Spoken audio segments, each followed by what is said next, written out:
गजा के दक्षिणी हिस्से में रफा इलाके के नीचे बनी हमास की विशाल सुरंग में फंस चुके लगभग 200 लड़ाकों की किस्मत अब एक सवाल बन गई है। सरेंडर या मौत। जी हाँ, इस्राएली प्रधानमंत्री बेंजामिन नेतन्याहू ने स्पष्ट शब्दों में कहा कि इन 200 लड़ाकों को सुरक्षित निकासी यानी सेफ पैसेज नहीं मिलेगा। अमेरिका, मिस्र और कतर जैसे मध्यस्थों के दबाव के बावजूद इसराइल ने सुरंगों को कंक्रीट से भरने और विस्फोटकों से नष्ट करने का अभियान तेज कर दिया है। ये घटना अक्टूबर 2025 में अमेरिकी राष्ट्रपति डोनाल्ड ट्रंप की मध्यस्थता से लागू हुए युद्ध विराम को सबसे बड़ी चुनौती दे रही है, जो अब तक 20 से ज्यादा इस्राएली बंधकों के शवों और 2000 फिलिस्तीनी कैदियों की रिहाई पर टिका हुआ था। रफा की येलो लाइन, जो युद्ध विराम के तहत इस्राएली सेना की वापसी की सीमा है, बताया जा रहा है कि वहां इस्राएली नियंत्रित हिस्से के नीचे बनी सुरंगों में हमास के ये 200 लड़ाके कई महीनों से संपर्क से कटे हुए हैं। इस्राएली मीडिया के अनुसार आईडीएफ ने मई 2025 से हमास की गजा मेट्रो यानी हमास के अंडरग्राउंड टनल्स, जो करीब 400 किलोमीटर तक लंबी है, उसको नष्ट करने का अभियान चलाया था।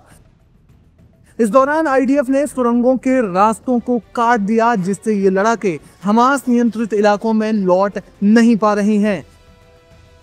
ये सुरंगें हमास के लिए हथियार तस्करी, हमले और छिपने का मुख्य हथियार रही है। रिपोर्ट्स बताती हैं कि लड़ाके अब भोजन, पानी और गोला बारूद की भारी कमी से जूझ रहे हैं। इस्राएली सुरक्षा अधिकारियों के मुताबिक इनमें से कुछ लड़ाके अभी भी इस्राएली सैनिकों पर गोलीबारी कर रहे हैं, जिससे 2 सैनिकों की मौत हो चुकी है।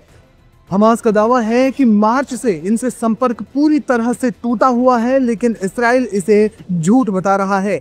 सवाल ये है, लेकिन इसी बीच हमास ने एक बयान जारी करते हुए कहा कि वे लड़ाके आत्मसमर्पण नहीं करेंगे। उन्होंने इस्राएल पर किसी भी नए टकराव की पूरी जिम्मेदारी डालते हुए अंतर्राष्ट्रीय मध्यस्थों से युद्ध विराम को बनाए रखने की अपील की है। हमास ने अपने बयान में कहा कि आत्मसमर्पण हमारे शब्दकोश में नहीं है और हम किसी भी हमले के लिए इस्राएल को जिम्मेदार ठहराते हैं। साथ ही उन्होंने साल 2014 में हुए गजा युद्ध के दौरान एक इस्राएली सैनिक की लाश सौंपने की भी पेशकश की है। बहरहाल, जहां एक और इस्राएल हमास के लड़ाकों को जीवित दफन करने की योजना बना रहा है, तो वहीं हमास ने भी साफ कह दिया है कि वे किसी भी सूरत हाल में न तो हथियार डालेंगे और न ही आत्मसमर्पण करेंगे। आईडीएफ की रणनीति में कंक्रीट पंपिंग यानी सुरंगों को कंक्रीट से भरना, विस्फोटक डालना और आर्टिलरी हमले शामिल हैं। अंतर्राष्ट्रीय मीडिया की रिपोर्ट्स के अनुसार रफा के जन्ना इलाके में कंक्रीट पंपिंग शुरू हो चुकी है, जो लड़ाकों को दफनाने या घुटन पैदा करने का तरीका है।